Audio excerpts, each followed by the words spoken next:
কার্লসেনে মুগ্ধ কলকাতা। বিশ্ব চ্যাম্পিয়ন ও ধনধান্য অডিটোরিয়ামে একেবারে স্বমহিমায় জিতলেন খেতাবও। তবে উদ্বোধনের দিন থেকেই কার্লসেন প্রজ্ঞানন্দের মাঝে উজ্জ্বল ছিলেন কলকাতার বিস্ময় বালক দাবারু অনিশ। তিনি এলেন, দেখলেন, জিতলেন। বিশ্বের 1 নম্বর দাবারু ম্যাগনাস কার্লসেন কলকাতায় এলেন, চ্যাম্পিয়নও হলেন। টাটা স্টিল চেজ ইন্ডিয়ার 6ষ্ঠ সংস্করণে ফের একবার সেরার খেতাব পেলেন ম্যাগনাস কার্লসেন। র্যাপিড দাবায় সর্বোচ্চ 9 পয়েন্টের মধ্যে 7.5 পয়েন্ট পেয়ে খেতাব জেতেন কার্লসেন। 2019 সালের পর কলকাতায় খেলতে এসেই ফের একবার খেতাব পেলেন তিনি।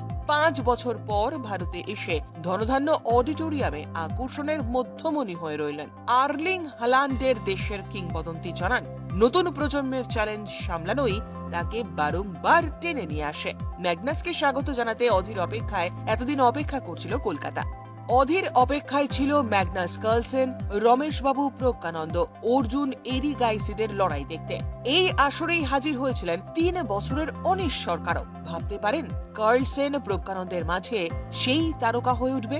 টাটা স্টিল চেজ ইন্ডিয়া প্রতিযোগিতার উদ্বোধনের মঞ্চে নজর কাড়েন কলকাতার অনিশ। বিশ্বের সর্বকনিষ্ঠ ফিডে রেটিং পাওয়া অনিশকে দেখে অবাক হয়েছেন 5 বারের চ্যাম্পিয়ন কার্লসেনও। চেজ ইন্ডিয়া প্রতিযোগিতার প্রথম রাউন্ডের সূচি ঘোষণা হয় এই মঞ্চ থেকে। সেখানেও উজ্জ্বল ছিল ছোট্ট অনিশ। সূচি প্রকাশে ছিল নতুনত্ব। টেবিলের ওপর 10টি স্কার্ফ রাখা ছিল, প্রতিটিতে একজন করে খেলোয়াড়ের নাম লেখা ছিল। পাশে ছিল 10টি বেলুন, তার মধ্যে 1 থেকে 10 লেখা নাম্বার। যার স্কার্ফ উঠেছিল তিনি একটি বেলুন ফাটাচ্ছিলেন, তাতে যে নম্বর লেখা ছিল বোর্ডে তার নাম সেখানে উঠে যাচ্ছিল। এভাবেই 10 জনকে 2টি গ্রুপে ভাগ করে প্রথম রাউন্ডের সূচি তৈরি করা হয়েছে। সেখানে ওপেন ও মহিলাদের বিভাগে 2টি করে স্কার্ফ তুলল অনিশ। মহিলাদের বিভাগে তার হাত উঠল ভারতের 1 নম্বর দাবা খেলোয়াড় কুনেরু হাম্পি ও প্রজ্ঞানন্দের দিদি রমেশ বাবু বৈশালের নাম, আর ওপেন বিভাগে কার্লসেন ও প্রজ্ঞানন্দের নাম। এক অদ্ভুত সমাপতন। অনিশই ঠিক করে দিল যে 5 বছর পর কলকাতায় খেলতে এসে প্রথম রাউন্ডেই প্রজ্ঞার সামনে কার্লসেন।